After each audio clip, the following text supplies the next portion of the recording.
Hello and welcome to the New Jersey Morning Show. I'm Cara DeFalco.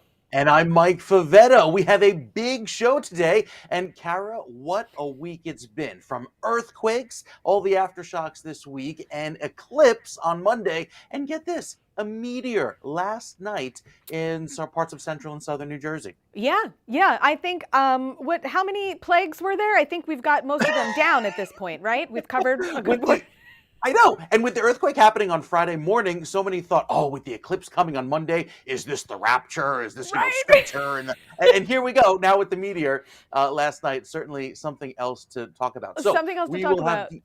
We'll have details on all those things, including what is going on celestially and happening here with all these things. Do you have an explanation for this? Because I'm at this point, a lot of this is coincidence, I have to say, because with so many of these events happening in short succession, it has many people wondering what is going on. Yeah. The cicadas are coming this summer, though. I was just going to say the cicadas is another thing, too. I'm like, all right, we got insects now.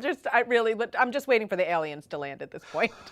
I'm sure. But we have so much more. And we also want to talk a little more about politics because we have the election year happening. So with all of that, we're going to talk politics this morning with Laura Jones. She is host of On New Jersey's New Jersey Politics. Laura, welcome. Hey, it's good to see you both. There's always something in New Jersey rocking the political world. Well, and I was going to say, I mean, if an earthquake, a meteor, and an eclipse were not enough, there's always New Jersey politics to get everybody worried about the end of days. Oh, right. Yeah, you know it. Yeah. Absolutely. So, Laura, we've got the race for governor underway. And while that election isn't even until November of 2025, there's already candidates in the race on both sides. And today we're going to be able to talk to two of those candidates that are seeking the Republican nomination. Senator Jon Bramnick is standing by. But first, the candidate who was the Republican nominee in the last election for governor and almost defeated Governor Phil Murphy. We are welcoming Jack Ciattarelli to the morning show. Good morning, Jack. Thanks for joining us. Good morning, guys. Thanks for having me. We're always happy to have you on the show. You've always given us plenty of your time and been very generous. So thank you again. Thank you. Yeah, Jack Ciattarelli, it is really, really good to see you. So to give the viewers some context, just so they know, to recap, this is your third time. So I guess the question is, the third time is a charm. The first time you ran for governor was in 2017. You lost in the primary to Kim Godano, who was a former lieutenant governor. Last time around in 2021, you came really close to defeating Phil Murphy in a race that people thought the Democrats were going to really have a much larger margin of victory. So I want to ask you, third time, what are going to be some of the key differences between your platform this time around and previous runs for governor? Well, the biggest difference is the landscape. There's no pandemic to deal with this time. Very hard to campaign when there's a shelter-in-place order. We lost by a couple of points. I think we have what it takes to deliver a victory this time around. We're going to talk about the same issues because Phil Murphy hasn't solved them. We still have the worst property tax in the nation. It's still the worst state in the country in which to do business. It's a state impossible to retire in. And despite pockets of success across New Jersey, our school system is failing our children. We've got too many children that are ill prepared for the workforce if they're not going to college. Many people are graduating, kids rather, are graduating without basic skills. 4 out of 5 are not on grade level in our major city, Newark. There's a lot of work to be done, and I'm anxious to get it done. So those are the messages we'll be talking about all throughout the campaign. So there have been so many different messages that you've been sharing, and the Republican candidate obviously has to take some of these head on. What do you see as the biggest issues that the next governor needs to take on for the people of New Jersey? Certainly property taxes. That issue does not go away. And what the Democrats have continued to do in Trenton is just pile the next gimmick or rebate program on top of the last one. Homestead property tax program, senior freeze, anchor, stay New Jersey. We need something that's easy to execute, is fair, and really, really solves the property tax crisis. And what I'm proposing is nobody should pay more than 1% of the assessed value of their home. And everyone, once they hit age 70, should have their property taxes frozen for life. That's real and permanent property tax reform. No gimmicks.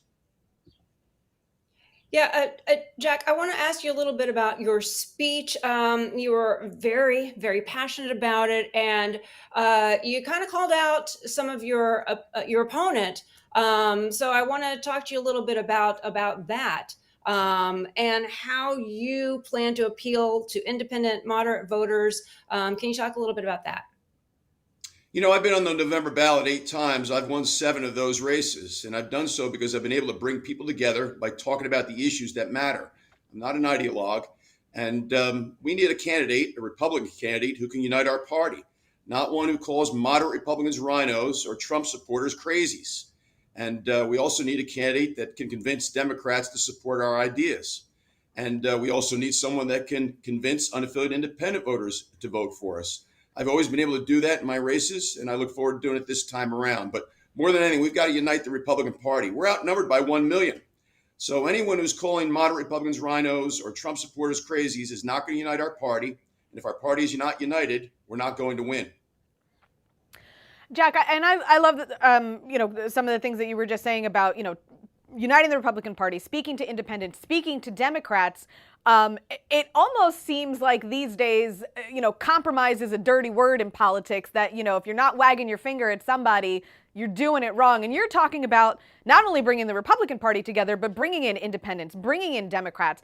What sort of messaging, or how do you plan to approach these folks that are, a lot of them adamantly against something like that, and say, hey, no, the only way we win is together? Hey, go out and talk about the issues that matter: property taxes, doing business on Main Street, keeping the community safe, quality schools. Those are the issues that matter most to most New Jerseyans. And that's always delivered victories for me in districts, in a county, in a town where Democrats outnumbered Republicans, sometimes by a lot. But yet I won those races, and we came close to winning a couple of years ago. We don't have to deal with the pandemic this time around. Again, I believe we can pick up those extra couple of points that will deliver a win by talking about those kitchen table issues and offering specific solutions. We don't need a celebrity. What we need really is a chief executive officer, a hands-on chief executive officer, to run the state of New Jersey and focus on what's most important to New Jerseyans. And also importantly, someone that's not using New Jersey as a stepping stone. As I made clear the other night, I don't want to be congressman. I don't want to be U.S. senator. Don't want to be president, and I don't want to write a book. I just want to focus on fixing the state we all love here in New Jersey. One other question I have for you. This is going to be an open primary, meaning you don't have an incumbent running. Phil Murphy has 2 terms. He will not be running again. So you have, again, on the Republican side, on the Democratic side, an open primary, no power of incumbency. So can you talk just a little bit on the Republican side? We know that Jon Bramnick, state senator, has announced he's going to be running. Not sure about Bill Spadea, a radio show host on New Jersey 101.5. He's certainly indicated and hinted quite adamantly about that. But how do you get through that Republican primary and without battering and bloodying each other up, so you have a real chance once it comes to November? New Jersey, again, a little bit more of a blue state, but we've just had 2 terms of a Democrat in office. And what Republicans talk a lot about in the legislature is a one-party system, because they have control of the Senate, the Assembly, the governor's office. So how do you run your campaign without tearing the Republican Party apart? A couple of things. First of all, competition makes us better. So I welcome anyone and everyone into the race. I am more than happy to have to go out and earn the nomination. But if you do earn the nomination, you have the privilege of being the nominee, you have an obligation to everybody down ballot. So one thing I'm going to make clear as the nominee, just like last time, is that I'll be campaigning in all 40 legislative districts, trying to deliver Republican victories. I mean, that's my obligation as the Republican nominee. And by the way, when I was on the ticket in 2021, we had our most successful night in 30 years, including picking up 7 seats in the state legislature and beating the longest sitting state Senate president in the country. So I do have coattails. Name ID factors in a lot with these things. And having run for statewide office before, I'm very, very pleased with where my name ID is, but we've got more work to do, and I'm happy to do it. I'm not going to speak to my competitors directly. What I will offer is constructive criticisms on whatever their policy positions are or the approach that they're taking. And one thing I'll say about my 2 competitors is that we have to unite our party.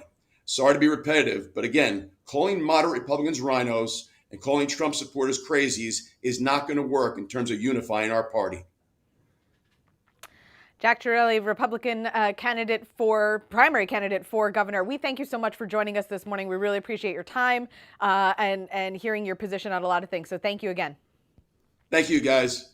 Always happy to have you. All right, guys. Well, up next, we are going to be joined by Senator Jon Bramnick. He's also running for the Republican nomination for governor, and we will talk to him about his campaign and vision for New Jersey. Plus, Joey Fox, reporter from the New Jersey Globe, is here to help break down the race for governor. And later, we'll meet a Parkinson's patient who was just at Yankee Stadium. Wait until you hear what she had the opportunity to do in front of the crowd. We'll be right back.